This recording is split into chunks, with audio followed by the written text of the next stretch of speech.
So I got my phone sitting up on top of this squirrel cage fan that I've had for almost 2 days, and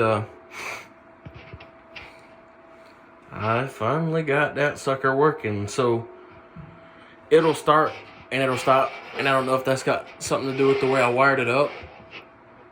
But yeah, this is what it sounds like. What you're hearing in the background is my server.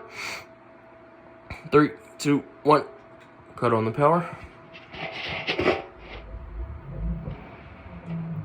Spins up a little bit. 3, 2, 1.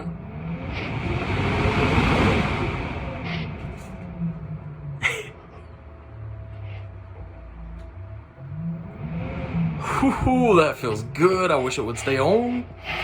But yeah. It might be a 3-phase motor.